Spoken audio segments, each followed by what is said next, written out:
I'm Cassidy, one of your Indianapolis Colts cheerleaders, and you're watching the Believe in Colts podcast. What's going on, Colts Nation? I'm Lawrence Owen, back with Jerraud Powers and Rodney McLeod with Believe in Colts, and today we are going to go over the utter disappointment and the loss this past Sunday against the Philadelphia Eagles. The Colts walk into this game. At one point, they were more than 7.5-point underdogs at home.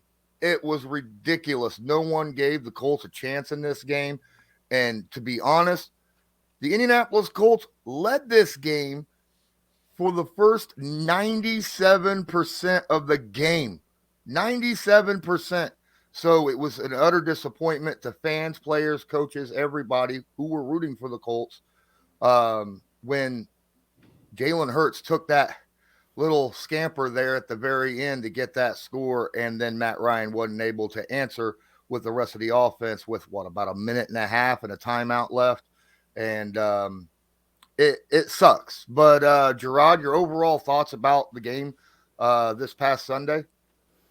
Just effort-wise, it seems like, everybody was locked in. I mean, it seems, guys was out there trying to do, their job and their responsibility. And when you got two of the, better defenses in the NFL battling versus each other, obviously, it was going to be one of those close, low-scoring defensive type games. I thought the defense, it's the same old story with the defense. Every week I think they're, doing their part of it. Still not enough, because obviously you want to finish with a W, and I'm pretty sure that's the same message is going around locker room, coaches. Even though we're playing well, we got to find ways to win, at the end. But and then you look on it from Philly side defensively. I thought JT running the ball. I mean, even though he didn't go over 100 yards or anything, but it was very effective. I like the fact that Jeff Saturday is going to stick with the run regardless, and because that's just who we are.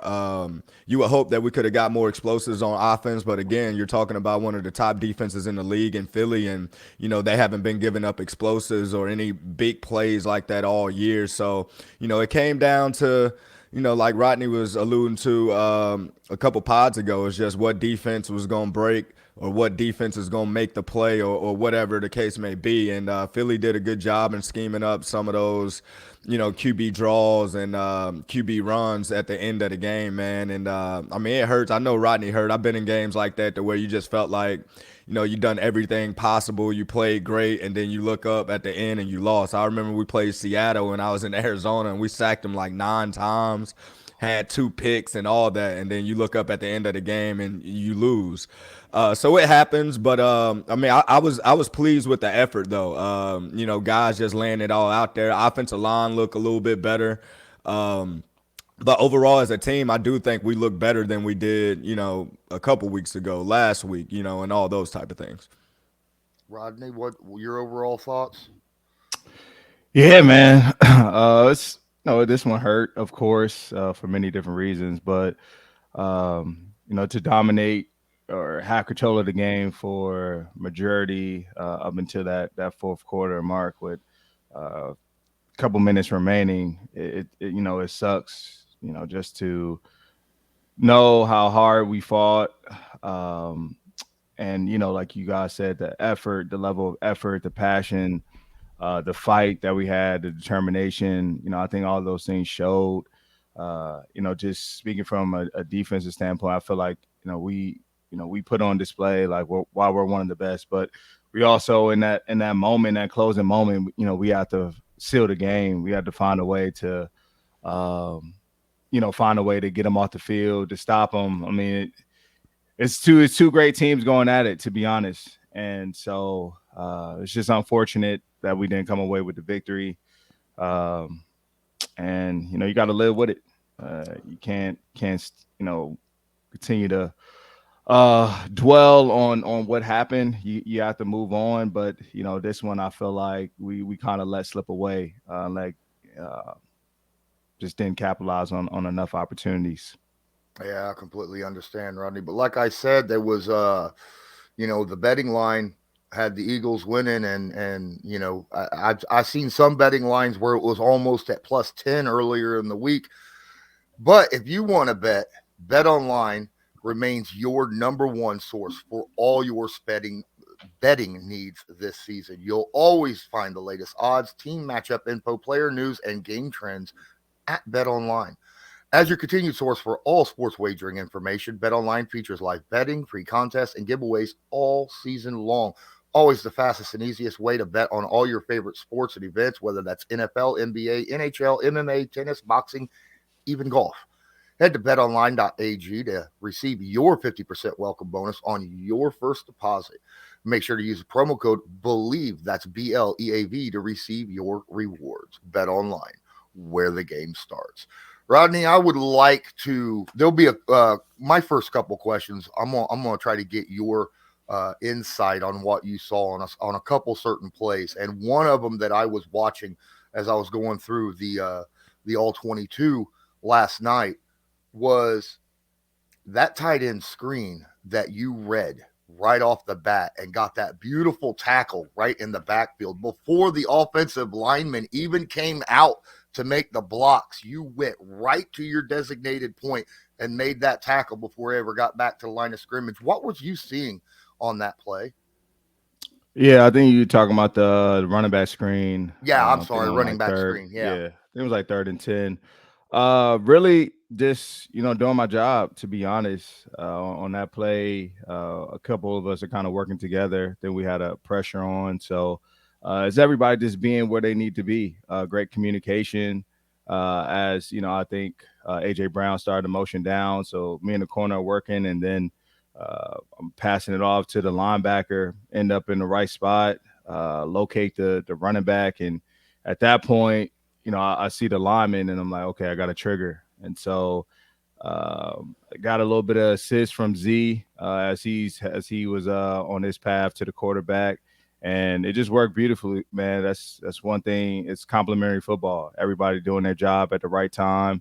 And, I was there to obviously be able to make a huge play for our defense on a key 3rd down stop. And I think after that, they tried to go for it on 4th down. So, man, we answered the call, man. We answered the bell multiple times throughout that game. Like I said, I was very pleased with how we won the level of preparation throughout the week that we had. Our focus was good. We were up for the challenge, particularly in the back end, knowing what type of receivers we were dealing with, the type of quarterback, and man, everybody like from, every position that touched that field played a part in us being able to have such a, I would say, dominant performance, until, that end, the closing moments. But yeah, that's kind of what happened on that play, man. And yeah, it was a huge play. I was hyped too. Mm-hmm. Man, Rodney, the question I got for you really don't pertain to the game, but I did see a tweet where you and Darius Slay kind of exchanged a few words, and Slay talked about the foundation that you set as a leader and how it made his job easier, and basically was just giving your flowers, which I know when it comes from your peers as a player, it's like the most rewarding feeling, or the most rewarding type compliment you can get from someone. Can you just talk about you and Slay's relationship a little bit and really what he meant about that tweet? Because I know y'all can go into details about some of the things leadership-wise that you set, for those guys in Philly. Yeah, man. It's just two, great competitors just showing each other respect and love, man. And that's somebody that I had the opportunity to play with for 2 years there in Philadelphia, bringing him over, just being able to see him work, up close and personal was phenomenal to see, his competitiveness, but also his work ethic and what makes him one of the best. And so you could do nothing but respect that. And then what type of teammate and that he was inside that locker room. Everybody would tell you, man, he has a great personality, somebody that can just light up a room, man, always joking, but has a quick switch. Once we hit that field, it's up, for Slay, and he's trying to prove why he's one of the best. And I had the opportunity to witness that for, like I said, 2 years there. And there's no reason why he was elected a captain, man. So for me, it was a big reunion. being able to see all those guys there, knowing that, we have a lot of history together. We've been through a lot, man. Some guys, we won a championship over there. Others, man, we had some tough seasons, but we made it out and persevered.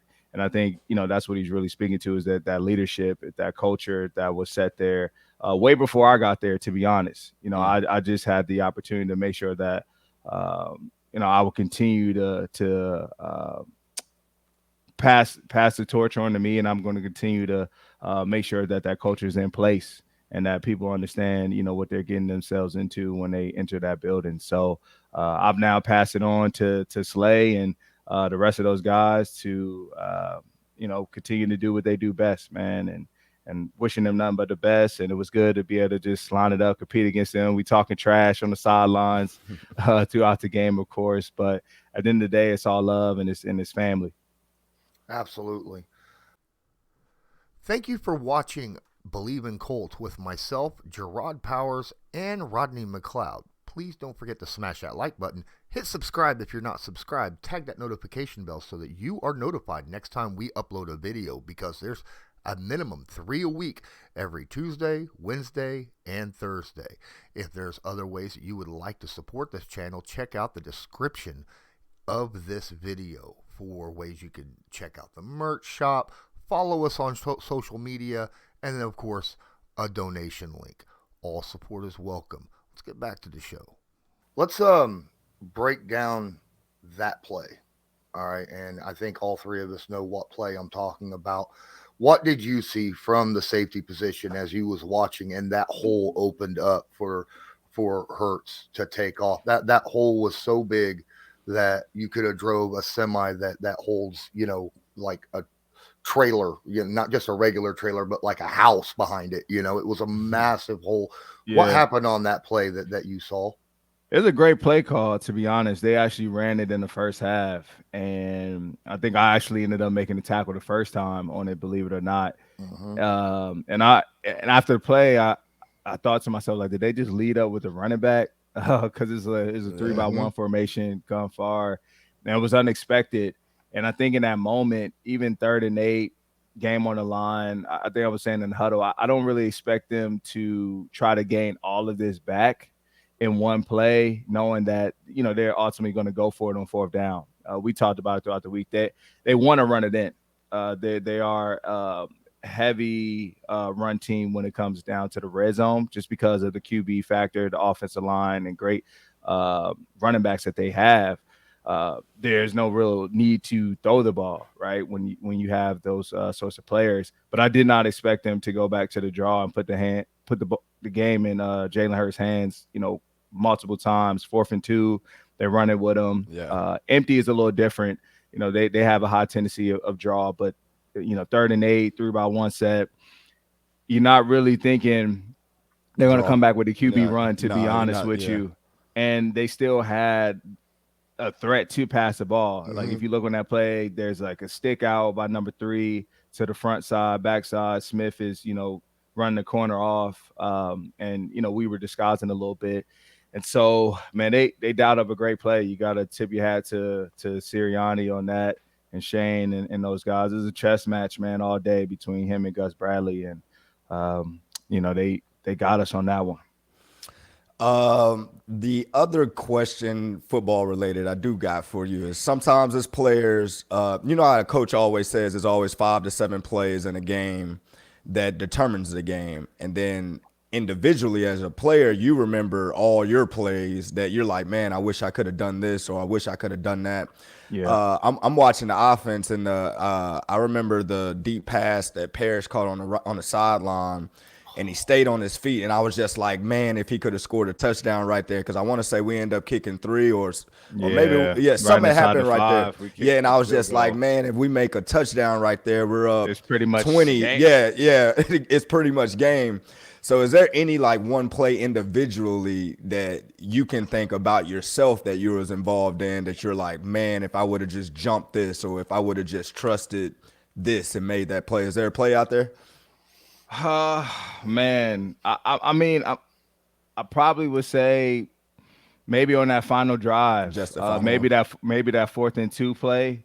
just knowing it's empty. My responsibility was on the slot, but like you said, just tapping back in, like, man, their high tendency draw team is 4th and 2. Right. Maybe I could have got there a step closer, because I think me and Z made the hit on him, and he gained. He got what, Fell 3 forward. yards. Yeah, Fell forward for 3. Fell forward. So, I think if I react a little faster, I like myself being able to at least meet him at the line of scrimmage or in the backfield, and we're in a different situation. Now I'm celebrating, going crazy, and we're gonna win that game. So that's probably a play I would love to have back. Just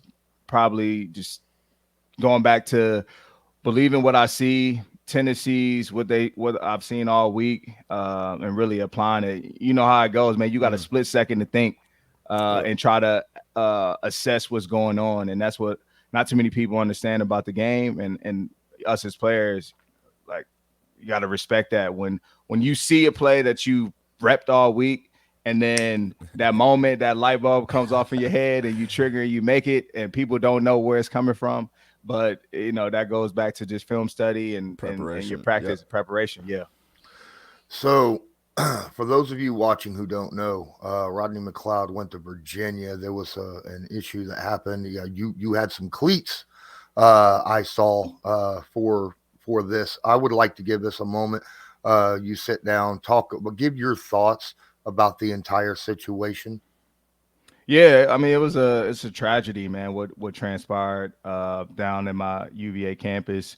My heart goes out to, of course, my UVA family, all the alum and football family there for what they've had to endure over this past week.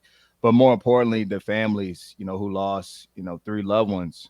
You as a parent, you never expect this to happen, right? You send your son or your daughter to school for an education, for them to fulfill their athletic dreams, and that was all taken in a matter of seconds, last week. And so, for me, I just wanted to make sure that I honored those 3 young men. They're my cliques, wore a t-shirt too in warm-ups, and just wanted to recognize them and bring awareness to what happened, knowing, everything I've been hearing, they were amazing young men with such a bright future ahead of them. And so it was all taken away too soon. And I think it really speaks to the issues that are really plaguing a lot of our communities, specifically people of color, is, gun violence, man, and with this younger generation, and just really, want to find a way to, change their mindsets, change their decision making, because it ultimately impacts, two individuals. Normally, the person who pulls the trigger is ending their life, right? And their lives would never be the same. And of course, the victims, for many, this just touched our campus, but this has been going on for some time. And you see these very traumatic videos on social media, and it can't become a norm. We can't become numb to it. And so we have to figure out ways to change policy, change laws, and also make sure that we're getting people the right support and help. To the man who, chose to make that decision of violence, you have to ask yourself, is this was there signs leading up to this, mental health or any other issues going on that could have prevented this from happening? So, us as friends, man, just check in with your loved ones, make sure they're doing okay. Don't ignore the signs, make sure you get them help, and you wrap your arms around them and get them support that they need too. So, it's a tough time, man. And we also canceled our game this week. I'm sure a lot of those guys in the locker room are having a tough time, as well as coaches. It's a real tight knit family, and my heart goes out to everyone that's involved. Jerraud, anything? Oh no, that's a tough situation, man. I kind of followed the story and read up on the story, but me personally, I just hate seeing stuff like that's happening, especially at when you're talking about school. Your kids being at school. I got 3 sons, so I mean, it's a tragedy. My thoughts and prayers are definitely out with the UVA family, and it seems like all of the college world is definitely, in support of the UVA family. Because even I know my school, Auburn University, they wore decals this past week and to show support to Virginia. So, I mean, it's just a tragedy. It's a lot going on in this world. A lot of things happening. A lot of negative stuff happening. And I mean, at some point, one of these tragic situations is going to be the one that change our world and make everybody have to do better. And even though I know this is hard to deal with for the UVA family, hopefully we can get some positive things going and trying to prevent these type of things of happening in the future, because our youth is our future. I mean, these kids has their whole lives to live, so to see it end so abruptly and so violently, that's why sometimes I have to take a break from social media, from Instagram, Twitter, and all those things, because like Rodney said, I mean, it's just videos just posted to where you're forced to see these tragic events. And a lot of people have become, numb to it, almost. I mean, I catch myself strolling past certain stuff to where, that's not normal. We're talking about tragic events. So definitely prayers going out to those guys, because I couldn't even imagine, what some of those families are going through at the moment. Absolutely. Wholeheartedly. Well, guys, I think we're going to go ahead and on that topic, we're probably going to end this real quick. Jerraud, Rodney, do either of you guys have any foundations that you support that you would like to kind of mention before we end this show? Well, my foundation is called Team Freeze. We got established around 2009. We help families that's in need of immediate help all across, really North Alabama, where I'm from, but really all across the state of Alabama. We're in the school system, mentoring programs. We got a lot of things that we're kind of involved with, but we're basically the resource in our communities for any families that's in need of immediate help, which bills, furniture, disasters, whatever the case may be. We want to be that voice or those people in our communities that you ain't got to fill out grants or do all these things that take time and getting help. We're there for the immediate help. So teamfreeze.org is the website. You can go there and all the info is on there.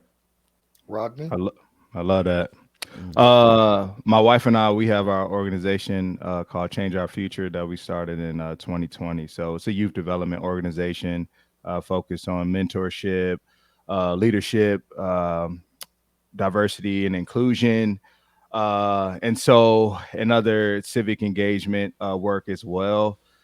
We just finished some turkey drives. We actually have one today out here in Indianapolis, so we're excited about that. And yeah, we do a lot of work in Philly, PG County, where I'm from, and then now doing a few things in Indianapolis. So yeah, man. Wait, you from PG County? Yeah. PG County, hey, basketball world over there. You PG know it. County. You know it. Yes, sir. Is there a place where they could donate? Changeourfuture.org. You can go there to see our programs, any initiatives that we have coming up, and more information about what we're doing in the community. Awesome. Those are great causes by both of you that you guys have going. Appreciate you sharing the information. I think that's going to do it for this show. Thanks everybody for watching. For myself, Jerraud Powers, Rodney McLeod, this was Believe in Colts, brought to you by Bet Online. And as usual, go Colts. Do you believe?